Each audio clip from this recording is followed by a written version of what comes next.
Você provavelmente deve saber que o uso abusivo de descongestionantes nasais pode trazer prejuízo à sua saúde, como arritmia, atrofia da mucosa nasal, rinite medicamentosa, entre outros prejuízos. Agora, o que você provavelmente não deve saber é que o uso desse simples descongestionante nasal também pode trazer prejuízo ao seu cérebro. Se você ou algum conhecido seu faz o uso desse medicamento, mesmo que esporadicamente, então se liga nesse vídeo até o final.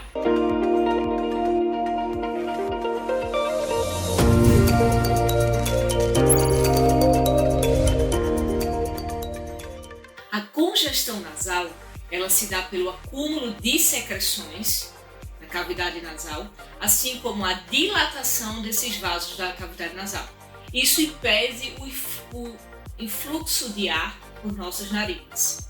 E aí, quando nós estamos diante dessa situação, a primeira coisa você pensa, eu preciso de um descongestionante nasal já. Acontece que a maioria desses descongestionantes nasais, eles têm como seu componente vasoconstrictores, que são substâncias que, como o nome diz, eles vão vasoconstringir o vaso.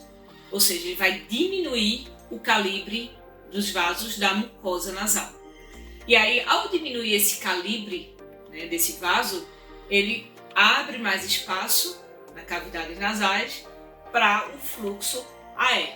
E aí a gente consegue respirar mais fácil, né, com maior tranquilidade. Acontece que, da mesma maneira que essa substância ela agiu nos vasos da mucosa nasal, também pode agir nos vasos cerebrais. E aí é que mora o perigo. Se você faz o uso de descongestionante nasal, preste atenção.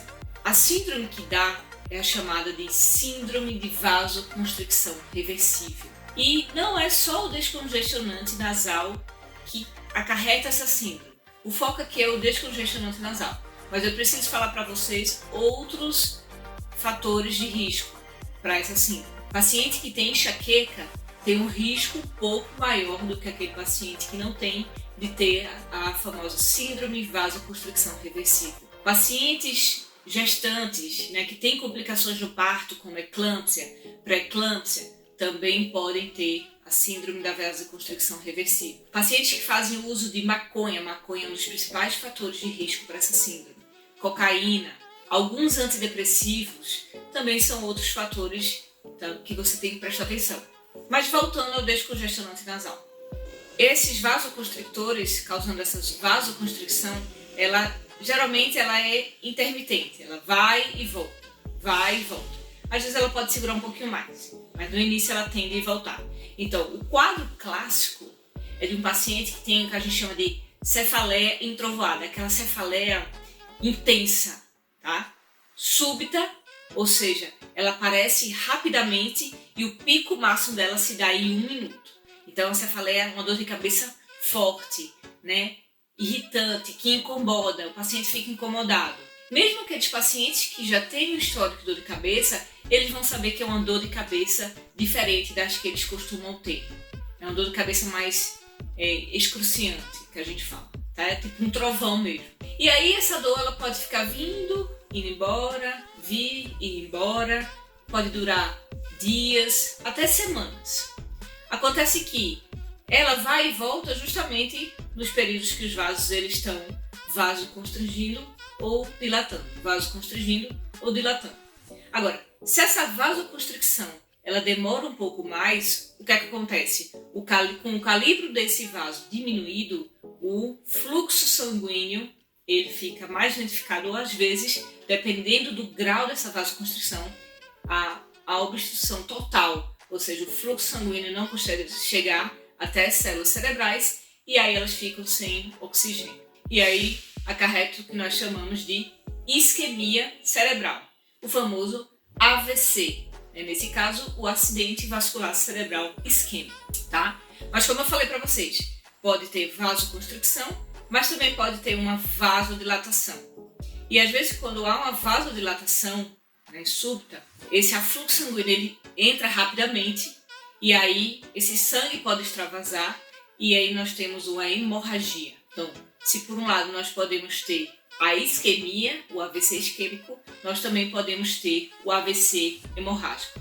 Então, nós já temos aqui duas complicações graves, importantes, por conta de um simples uso de um descongestionante nasal que você aplica na narina, tá? Isso a maioria das pessoas não sabe, isso a maioria dos médicos não informa, tá? Eu tô cansada de chegar para passar visita no meu paciente e encontrar lá um frasquinho de descongestionante nasal. E aí eu já alerto logo o paciente, pelo amor de Deus, tá? Outra também complicação que podemos ter é o edema cerebral, tá? Por conta dessa desregulação, né? Essa vasoconstrição, dilatação, então podemos ter o edema cerebral e podemos ter também nos vasos mais estreitos, lá na convexidade, os extravasamentos de sangue e o que nós chamamos de HSA, que é hemorragia subaracnoide, que nesse caso, né, nessa síndrome da vasoconstricção reversível, ela costuma ser na convexidade do cérebro. Então, nós podemos ter o AVC isquêmico, AVC hemorrágico, HSA, edema cerebral e em alguns pacientes também podemos ter crises convulsivas. Aí agora você pensa, mas quando eu uso assim 1-2 dias, né, que é o período mais crítico, quando eu estou resfriado, quando eu estou com minha rinite atacada, tá? Mas veja só, dos pacientes que eu tive, né, um deles estava fazendo uso somente há 2 dias desse congestionante nasal. Então, para você ver que mesmo o uso esporádico e mesmo o uso por um curto período pode sim acarretar esse grande problema para você ter um AVC, ficar com sequelas graves, tá? Inclusive esse paciente, a hemorragia dele foi tão volumosa que nós precisamos fazer uma cirurgia para drenar esse sangue. Então, fique atento a isso. Então aí você fala, doutora, mas o que eu posso usar nesses casos? Né? Eu não consigo respirar direito, fico sufocada. Simples, você pode comprar um soro fisiológico, que é o famoso soro de farmácia.